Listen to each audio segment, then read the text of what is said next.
Okay, just a quick video to review the forces. I've cut down the vinyl bases to reflect the size of the blocks. The blocks themselves are going to be much larger than the 18 millimeter figures, so my 1 to 2, I think this is more of a, well, let's just put it this way, the frontage is not right with these bases, but it'll be enough for a prototype game. I've ginned up these unit markers for the Confederacy in red and the Union in blue. The Union has those blue blocks are also infantry. So infantry is green, artillery is red, engineers are blue, and cavalry is yellow. Same thing on the Confederate side. So artillery pieces, artillery batteries, Confederate cavalry, dismounted cavalry, other infantry.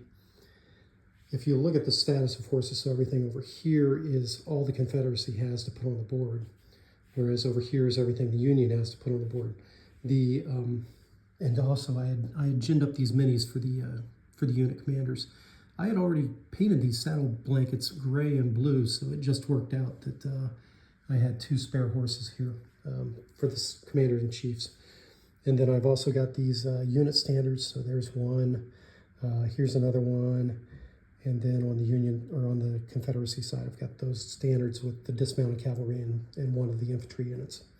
But yeah, the long and the short of it is, I've positioned these artillery units. As you can see, I've got kind of some elevation here going on. I've got some terrain pieces that I put underneath the ridge line here, and I've completed putting some fortifications up here to cover the fording site down there at Soaps Creek and Powers Ferry over here. So the Confederates, because they have less units to deploy onto the board and they've got 3 roads to get them there, I don't think their deployment is going to be a problem. The Union has they suffer from a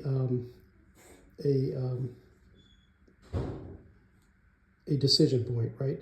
They have 3 different crossing points they can try. They can try Powers Ferry, Soap Creek, and then way down there in the corner, they can try Johnson's Ferry.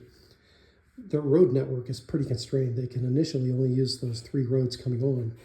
And that really is going to cause them to make some choices, because they have to figure out when to bring their engineer units on board, how to overcome these artillery heights with their own artillery batteries, and where to prioritize their cavalry and infantry. So I think the Union player is going to suffer maybe analysis paralysis when he first starts putting units onto the board.